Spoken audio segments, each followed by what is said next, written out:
the best choice for your kids' bright future. Locus Victor Puduvai Public School CBSE pattern, recognized by Government of Puducherry. Our features: creating English atmosphere and providing quality education, personal care for slow learners, flexible and affordable sessions, excellent security system, French and Hindi for all classes, NEET, IIT and JEE coaching from class 6, vast playground, Panchakshala classes for self-defense, music and dance classes, transport facility around Pondicherry, 50% fee concession for siblings and also for second admission. Admission is going on for all classes. We provide best academic, culturals and sports. Locus Victor Puduvai Public School, opposite to Ajvan Dates and Nuts, ECR Main Road, Puducherry. For admission call 9629218393 and 9791794865.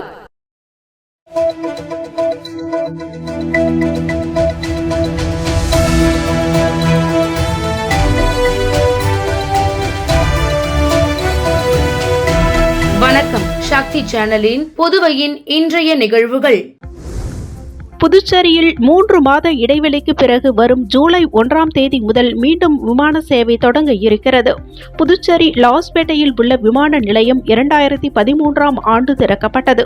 இந்த விமான நிலையத்தில் இருந்து பெங்களூர் உள்ளிட்ட நகரங்களுக்கு விமான சேவை தொடங்கப்பட்டது. பின்னர் போதிய வரவேற்பு இல்லாததால் பல்வேறு ஊர்களுக்கு இயக்கப்பட்ட விமான சேவைகள் ரத்து செய்யப்பட்டன. கடந்த ஆண்டு அக்டோபரில் பெங்களூர் மற்றும் ஹைதராபாத்திற்கு மீண்டும் தொடங்கப்பட்ட விமான சேவைகளையும் கடந்த 30ஆம் தேதியுடன் ஸ்பைஸ் ஜெட் நிறுவனம் நிறுத்திக் கொண்டது. இந்நிலையில் வரும் ஜூலை 1ஆம் தேதி முதல் ஹைதராபாத் பெங்களூருவிற்கு இண்டிகோ நிறுவனம் விமானங்களை இயக்க இருக்கிறது. இதற்கான முன்பதிவு வரும் ஜூன் மாதம் தொடங்க உள்ளது. இதேபோல் ஏர் செஃபா நிறுவனம் புதுச்சேரியில் இருந்து சேலம், கோவைக்கு விமான சேவையினை தொடங்க இருக்கிறது. இந்த புதிய சேவைகளுக்கு புதுச்சேரி விமான நிலைய அதிகாரிகள் ஒப்புதல் அளித்துள்ளதாக தகவல் வெளியாகியுள்ளது. புதுச்சேரி மாநிலத்தில் உள்ள பள்ளிகளுக்கு வரும் 23ஆம் தேதி முதல் கோடை விடுமுறை அளிக்கப்படுகிறது. புதுச்சேரி பள்ளி கல்வித்துறை வெளியிட்டுள்ள செய்திக்குறிப்பில், புதுச்சேரி சுகாதாரம் மற்றும் குடும்ப நல பணிகள் இயக்குநரால் வெளியிடப்பட்டுள்ள தீவிர வெப்ப அலைக்கான பொது சுகாதார ஆலோசனையின் தொடர்ச்சியாக புதுச்சேரியில் அனைத்து அரசு மற்றும் தனியார் CBSE பள்ளிகளுக்கும் கோடை விடுமுறை வரும் 29ஆம் தேதி முதல் தொடங்கும் என்றும், கோடை விடுமுறை முடிந்து ஜூன் 6ஆம் தேதியன்று பள்ளிகள் மீண்டும் திறக்கப்படும் என குறிப்பிடப்பட்டுள்ளது. புதுச்சேரியில் உள்ள குற்றப்பதிவேடு ரவுடிகளின் நடவடிக்கைகளை கண்காணிக்கும் விதமாக பல்வேறு பகுதிகளில் வசிக்கும் ரவுடிகளின் வீடுகளில் காவல்துறையினர் வீடு வீடாக சோதனை மேற்கொண்டனர். புதுச்சேரி மாநிலத்தில் உள்ள ரவுடிகள் குற்ற சம்பவங்களில் ஈடுபட்டு தமிழகத்திலும் அங்கிருந்து புதுச்சேரியிலும் தஞ்சம் அடைவது தொடர்ச்சியாக நடைபெற்று வருகிறது. மேலும் குற்றப்பதிவேடு ரவுடிகளின் நடவடிக்கைகளை கண்காணிக்கும் வகையில் அடிக்கடி காவல்துறையினர் ரவுடிகளின் வீடுகளில் சோதனை மேற்கொண்டு வருகின்றனர். இந்நிலையில் பெரியகடை, ரெட்டியார்பாளையம், முதலியார்பேட்டை, லாஸ்பேட்டை உட்பட பல்வேறு காவல் நிலைய எல்லைக்கு உட்பட்ட பகுதிகளில் உள்ள ரவுடிகளின் வீடுகளில் காவல்துறையினர் அதிரடி சோதனையில் ஈடுபட்டனர்.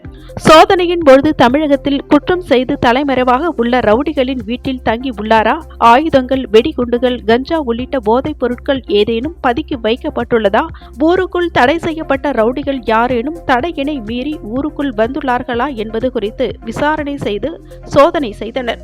அதேபோல் ரவுடிகளின் தற்போதைய நடவடிக்கைகள் குறித்து அவர்களின் குடும்பத்தாரிடம் காவல்துறையினர் கேட்டறிந்தனர். புதுச்சேரி நகர பகுதியில் உள்ள கடைகளில் அரசால் தடை செய்யப்பட்டுள்ள போதைப் பொருட்கள் விற்பனை செய்யப்படுகிறதா என காவல்துறையினர் திடீர் சோதனை மேற்கொண்டதால் பரபரப்பு ஏற்பட்டது.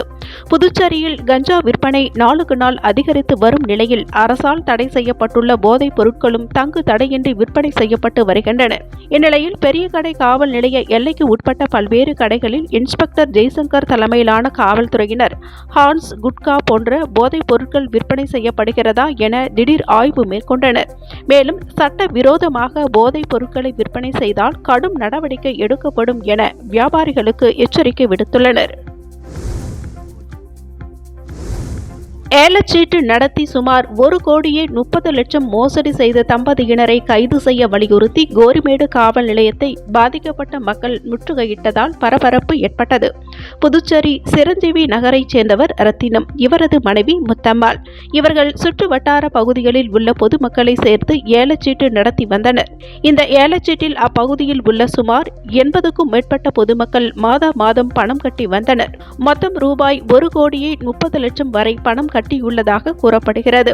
இந்நிலையில் சில மாதங்களுக்கு முன்பு ரத்தினத்திடம் பொதுமக்கள் ஏலச்சீட்டு பணத்தை கேட்டுள்ளனர். ஆனால் பணத்தை தராமல் ரத்தினம் இழுத்தடித்து வந்துள்ளார். இந்நிலையில் 60க்கும் மேற்பட்ட பொதுமக்கள் ரத்தினத்தை கைது செய்ய வேண்டும் மற்றும் பணத்தை மீட்டு தர வலியுறுத்தி கோரிமேடு காவல் நிலையத்தை முற்றுகையிட்டு போராட்டத்தில் ஈடுபட்டனர். இதனையடுத்து காவல்துறையினர் அறிவுறுத்தலின்படி பாதிக்கப்பட்டவர்கள் புகார் அளித்ததை தொடர்ந்து இன்ஸ்பெக்டர் பாலமுருகன் தலைமையிலான காவல்துறையினர் வழக்கு பதிவு செய்து ரத்தினம் மற்றும் அவரது மனைவி முத்தம்மாளை கைது செய்து விசாரணை மேற்கொண்டு வருகின்றனர். பிறந்த தேதியில் திருத்தம் செய்த ஓய்வு பெற்ற கல்வித்துறை அலுவலர் மீது லஞ்ச ஒழிப்புத்துறை காவல்துறையினர் வழக்கு பதிவு செய்துள்ளனர். காரைக்கால் மாவட்ட முதன்மை கல்வி அலுவலகத்தில் இளநிலை கணக்கு அதிகாரியாக பணியாற்றி ஓய்வு பெற்றவர் ரம்யா ராஜேந்திரன். இவர் தனது பணிக்காலத்தை நீட்டிக்க அவரின் சேவை புத்தகத்தில் பிறந்த தேதியினை திருத்தம் செய்ததாக கூறப்படுகிறது. இதுகுறித்து காரைக்கால் மாவட்ட முதன்மை கல்வி அதிகாரி விஜயமோகனா லஞ்ச ஒழிப்பு காவல் நிலையத்தில் புகார் அளித்தார். புகாரின் பேரில் லஞ்ச ஒழிப்பு காவல்துறையினர் ரம்யா ராஜேந்திரன் மீது வழக்கு பதிவு செய்து விசாரணை மேற்கொண்டு வருகின்றனர். புதுச்சேரியில் தேர்தல் நடைபெற்று முடிந்ததை அடுத்து புதுச்சேரி மற்றும் காரைக்காலில் மதுபான கடைகளை இரவு 11 மணி வரை திறந்திருக்க கலால்துறை அனுமதி அளித்துள்ளது. புதுச்சேரியில் நாடாளுமன்ற தேர்தலை முன்னிட்டு தேர்தல் நடத்தை விதிமுறைகள் அமலில் இருந்ததன் காரணமாக மதுக்கடைகள் இரவு 10 மணிக்கே மூட உத்தரவிடப்பட்டது. கடந்த ஏப்ரல் 19ஆம் தேதி புதுச்சேரியில் வாக்குப்பதிவு நடைபெற்று முடிந்துவிட்டது. இதனையடுத்து அங்கு மது விற்பனையில் தேர்தல் நடத்தை விதிமுறைகள் தளர்த்தப்பட்டுள்ளன. தேர்தலுக்கு முன் புதுச்சேரியில் உள்ள மதுபான கடைகள் இரவு 11 மணி வரை செயல்பட்டு வந்தன. சுற்றுலா உரிமம் பெற்ற பார்கள் இரவு 12 மணி வரை இயங்கி வந்தன. கடந்த வாரம் வாக்குப்பதிவு முடிந்த போதும் தேர்தல் நடத்தை விதிமுறைகள் தளர்த்தப்படாமல் இருந்ததால் மதுபான கடைகள் இரவு 10 மணிக்கு மூடப்பட்டன. இந்நிலையில் வாக்குப்பதிவு நிறைவடைந்து விட்டது என்பதால் மதுக்கடைகளை மீண்டும் இரவு 11 மணி வரை திறந்து வைக்க அனுமதிக்க வேண்டும் என்று கலால்துறை சார்பில் தேர்தல் துறையிடம் கோரிக்கை விடுக்கப்பட்டது. கலால்துறை விடுத்த வேண்டுகோளை ஏற்று புதுச்சேரி காரைக்கால் பகுதிகளில் உள்ள மதுபான கடைகள் இரவு 11 மணி வரை இயக்க அனுமதி வழங்கப்பட்டுள்ளது. கலால்துறை துணை ஆணையர் மேத்யூ பிரான்சிஸ் இதற்கான அதிகாரப்பூர்வ உத்தரவை வெளியிட்டுள்ளார்.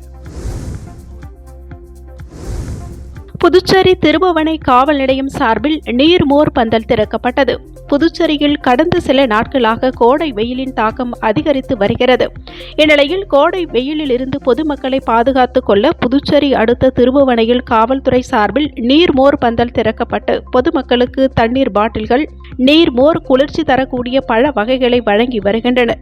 திருபுவனை காவல் நிலைய உதவி ஆய்வாளர் இளங்கோவன் மற்றும் காவலர்கள் இதற்கான பணிகளை செய்து வருகின்றனர். காவல்துறையினரின் இந்த பணியினை பொதுமக்கள் பாராட்டி வருகின்றனர். கோடை காலத்தையொட்டி புதுச்சேரியில் குழாய் பொருத்திய மண்பானை விற்பனை சூடு பிடித்துள்ளது.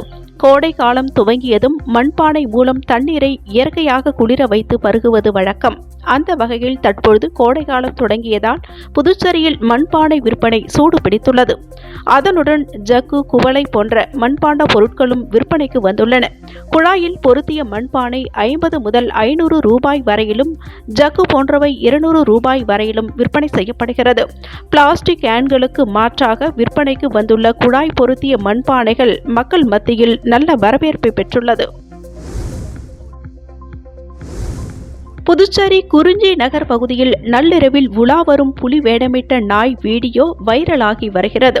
சமீப காலமாக தமிழகத்தில் சிறுத்தையின் நடமாட்டம் அதிகமாக இருந்து வருவதால் பொதுமக்கள் பெரும் அச்சத்தில் இருந்து வருகின்றனர். இந்நிலையில் புதுச்சேரியில் நகர பகுதியில் உள்ள குறிஞ்சி நகர் பகுதியில் நாய்க்கு புலி வேடமிட்டு உலாவ விட்டுள்ளனர். இந்த நாய் அப்பகுதியில் உள்ள பல்வேறு தெருக்களில் சுற்றி திரிந்து வருகிறது. இதனை சட்டென்று பார்க்கும் பொதுமக்கள் அச்சமடைந்து வருகின்றனர். அதன் பிறகு உற்று நோக்கி பார்க்கும்பொழுது நாய்க்கு வேடமிட்டது என நிம்மதியாக செல்லக்கூடிய சூழல் ஏற்படுகிறது. இந்த வீடியோவை பதிவிட்டு சமூக வலைதளங்களில் பரப்பி வருகின்றனர். காரைக்காலில் 2 மாதமாக ஊதியம் வழங்காததால் துப்புரவு தொழிலாளர்கள் வேலை நிறுத்த போராட்டத்தில் ஈடுபட்டுள்ளனர். புதுச்சேரி மாநிலம் காரைக்கால் மாவட்டத்தில் காரைக்கால் நகராட்சி மற்றும் கொம்யூன் பஞ்சாயத்துகளில் தனியார் நிறுவனம் சார்பில் ஒப்பந்த அடிப்படையில் 200க்கும் மேற்பட்ட துப்புரவு பணியாளர்கள் பணியாற்றி வருகின்றனர். இந்நிலையில் ஒப்பந்த அடிப்படையில் பணிபுரியும் 200க்கும் மேற்பட்ட துப்புரவு பணியாளர்களுக்கு தனியார் நிறுவனம் சார்பில் 2 மாதமாக சம்பளம் வழங்கப்படாமல் உள்ளது. இதனை கண்டித்து துப்புரவு பணியாளர்கள் பல்வேறு போராட்டங்களை நடத்தி வந்த நிலையில் இன்று சம்பளம் வழங்காததை கண்டித்து காலை முதல் எவ்வித துப்புரவு பணியையும் மேற்கொள்ளாமல் துப்புரவு பணியாளர்கள் வேலை நிறுத்த போராட்டத்தில் ஈடுபட்டுள்ளனர்.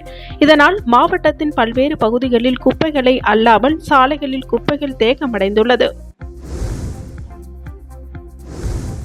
கணுவாப்பேட்டை புதுநகர் பகுதியில் அமைந்துள்ள அருள்மிகு ஸ்ரீ புத்து மாரியம்மன் ஆலய 16ஆம் ஆண்டு உற்சவத்தினை முன்னிட்டு பார்ச்சாகை வார்த்தல் விழா நடைபெற்றது.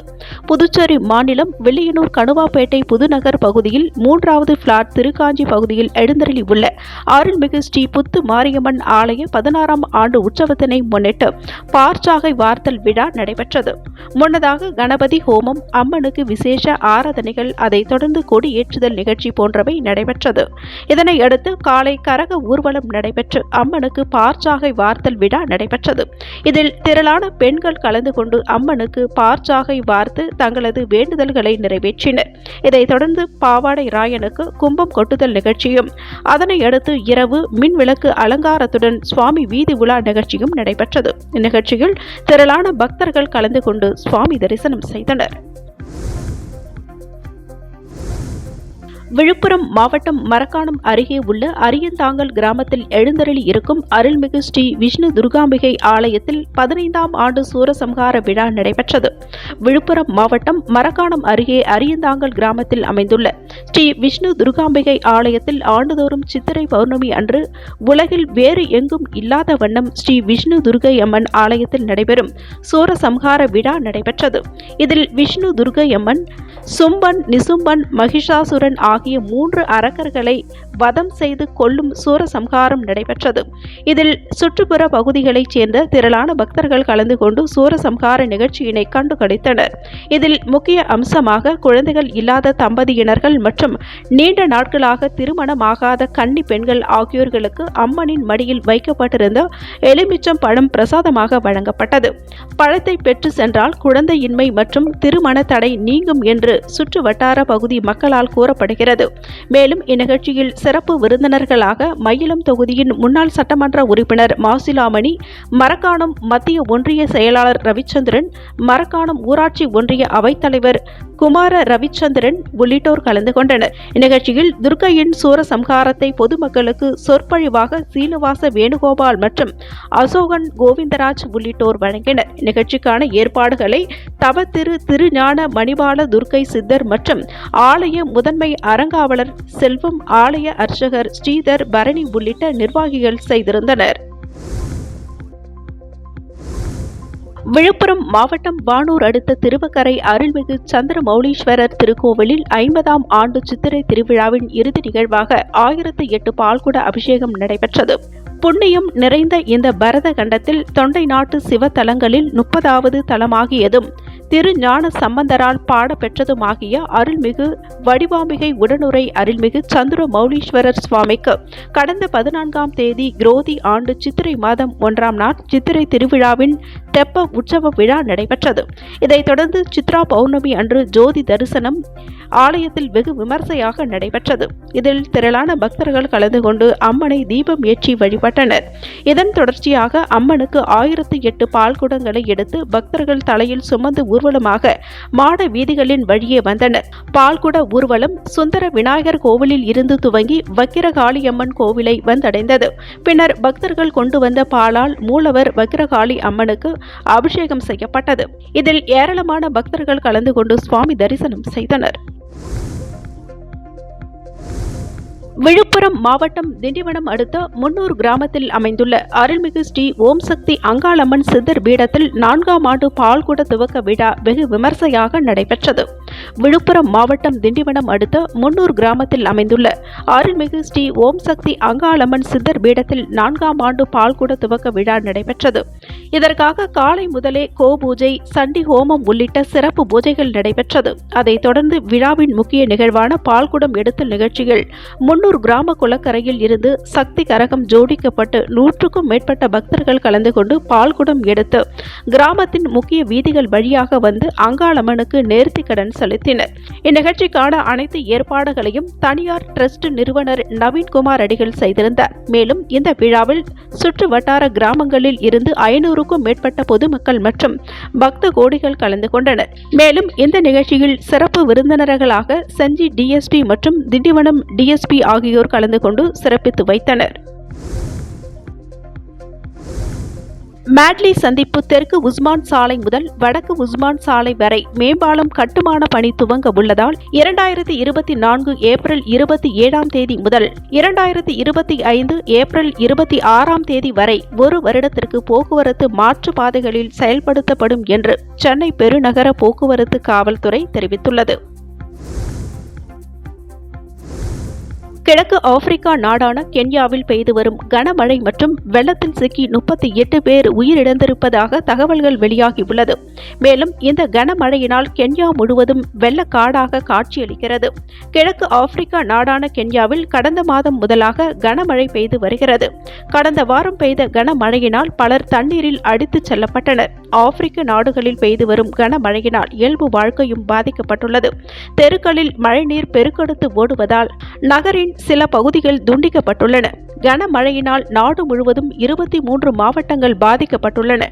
1 லட்சத்திற்கும் மேற்பட்ட மக்கள் வீடற்றவர்களாக இருக்கின்றனர். 27,716 ஏக்கருக்கும் அதிகமான பயிர்கள் அழிந்துள்ளது.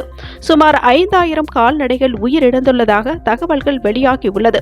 கென்யாவில் வரலாறு காணாத கனமழை பெய்துள்ளது என்றும் சில பகுதிகளில் ஒரே நாளில் 200 மில்லிமீட்டர் வரை மழை பெய்துள்ளது என்றும் கென்யா வானிலை ஆய்வு மையம் தெரிவித்துள்ளது. வெள்ளம் அதிகம் உள்ள பகுதிகளில் வசிப்பவர்களை மேடான பகுதிகளுக்கு செல்லுமாறும் அதிகாரிகள் அறிவுறுத்தியுள்ளனர். மீட்பு பணிகளும் முழு வீச்சில் நடைபெற்று வருவதாக கூறப்படுகிறது. சென்னை சேப்பாக்கம் மைதானத்தில் நடைபெறும் IPL போட்டிக்கான டிக்கெட்டுகளை கள்ளச்சந்தையில் விற்பனை செய்வதற்கு எதிராக அளித்த புகார் மனுவினை பரிசீலனை செய்ய இந்திய கிரிக்கெட் கட்டுப்பாட்டு வாரியத்திற்கு சென்னை உயர்நீதிமன்றம் உத்தரவிட்டுள்ளது. சென்னை உயர்நீதிமன்றத்தில் சென்னையைச் சேர்ந்த வழக்கறிஞர் சத்யபிரகாஷ் என்பவரால் தாக்கல் செய்யப்பட்ட மனுவில் சென்னை சேப்பாக்கம் மைதானத்தில் நடைபெறும் IPL கிரிக்கெட் போட்டிகளை காண நியாயமான கட்டணத்தில் டிக்கெட் பெறுவது இமாலயை இலக்காக உள்ளது. தமிழ்நாடு கிரிக்கெட் சங்கம் ஆன்லைன் மூலம் டிக்கெட்டுகளை விற்பனை செய்கிறது. ஆனால் விற்பனை தொடங்கிய சிறிது நேரத்திலேயே டிக்கெட்டுகள் விற்று தீர்ந்து விடுகிறது. சில சமூக விரோதிகள் டிக்கெட்டுகளை மொத்தமாக வாங்கி அதனை 10 மடங்கு அதிக விலைக்கு கள்ளச்சந்தையில் விற்பனை செய்கின்றனர்.